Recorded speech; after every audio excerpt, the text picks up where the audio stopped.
लखनऊ के गोमती नदी किनारे झूलेलाल वाटिका के पास मां पीतांबरा का 108 कुंडीय महायज्ञ पिछले कई सालों से होता रहा है, जहां इस बार आयुर्वेद निदेशालय के लखनऊ में टुडियागंज स्थित आयुर्वेदिक कॉलेज के टीचरों को आयुर्वेद में यज्ञ के महत्व को मेडिकल विद्यार्थियों को समझाने के लिए मां पीतांबरा देवी के महायज्ञ में शामिल कराने के निर्देश दिए गए हैं। आयुर्वेद निदेशक डॉक्टर प्रकाश चंद्र सक्सेना ने बताया कि आयुर्वेद यज्ञ के बिना अधूरा है। यज्ञ करने और शामिल होने मात्र से कोरोना जैसी सभी खतरनाक बीमारी से लड़ने की शक्ति मिलती है। उन्होंने कहा कि आयुर्वेद में 3 तरीके से इलाज किया जाता है। पहला दैव व्यपाश्रय, जिसमें होम, हवन, यज्ञ, मंत्र और जप तप के जरिए इलाज किया जाता है। दूसरा है युक्ति व्यपाश्रय, जिसमें डॉक्टर मरीजों को फिजिकली जांच कर इलाज करते हैं। और तीसरा है सत्वा वजह, जिसमें मानसिक रोगियों का इलाज किया जाता है।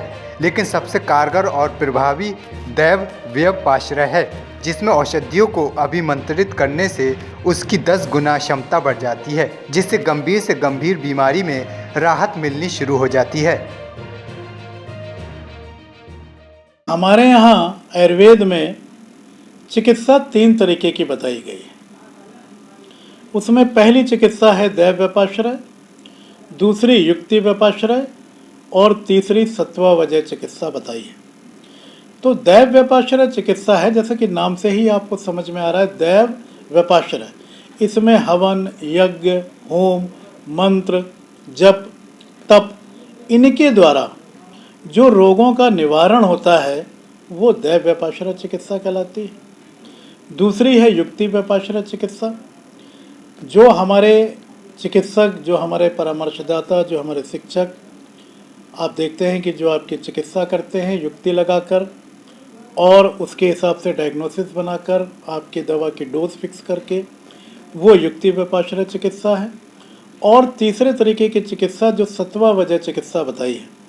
सत्वा वजह चिकित्सा में जो मानसिक विकार हैं, मानसिक रोग हैं, उनके लिए जो चिकित्सा की जाती है वो सत्वा वजह चिकित्सा है। चूँकि हमने अभी पहले भी एक कोरोना का महान झंझावात झेला, अभी फिर कुछ आहट सुनाई दे रही है कोरोना की, और अगर उसका संभावित हमला होता है, किसी तरीके का कोई संक्रमण होता है, तो इसके लिए हमने विचार किया। हमारे मन में आया कि अब की बार जो ये हवन हो रहा है, जो ये यज्ञ हो रहा है, इस यज्ञ में जो हमारी आयुर्वेदिक औषधियाँ हैं, ऐसा शास्त्रों में है, कोई मेरा अपना मत नहीं है, शास्त्रों में भी ऐसा वर्णन है कि यदि हम जो हमारी आयुर्वेदिक औषधियाँ हैं, इनको रोगी को देने से पहले अभिमंत्रित कर लें, तो इनका जो मोड ऑफ एक्शन है, या इनका जो लाइन ऑफ एक्शन है, या इनका जो शरीर पर प्रभाव है, वो साधारण से 10 गुना ज़्यादा बढ़ जाता है।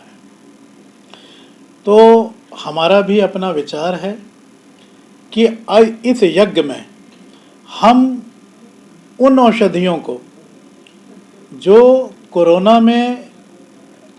कोरोना काल में हमने बांटी, या कोरोना में लोगों की इम्यूनिटी बढ़ाने के लिए या उसके संभावित हमले से बचने के लिए सहायक हो सकती हैं, उन औषधियों को हम ले जाकर वहाँ पर अभिमंत्रित करेंगे। और जो आमजन के लाभ की औषधियाँ हैं, उनको भी अभिमंत्रित करने का हमने मन बनाया है।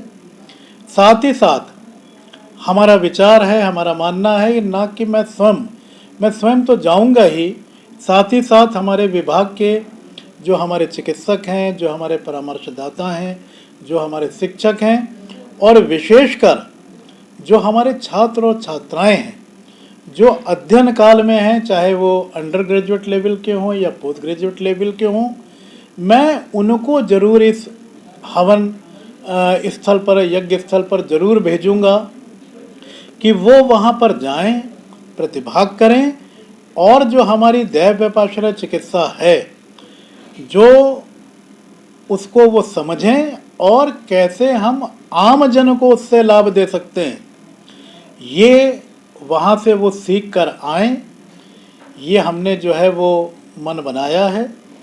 और इसके लिए हम स्वयं, हमारे विभाग के और सभी साथी इस यज्ञ में प्रतिभाग करेंगे और इस आशय के साथ कि सर्वे भवन्तु सुखिनः, सर्वे सन्तु निरामयाः, सर्वे भद्राणि पश्यन्तु मा कश्चित् दुर्भाग् भवेत्। इस आशा के साथ, इस विश्वास के साथ हम इस 108 कुंडीय यज्ञ में परम श्रद्धेय महाराज जी के संरक्षण में जो ये यज्ञ हो रहा है वहाँ पर जाएंगे, प्रतिभाग करेंगे और सबके सुखी और निरोगी रहने की कामना करेंगे।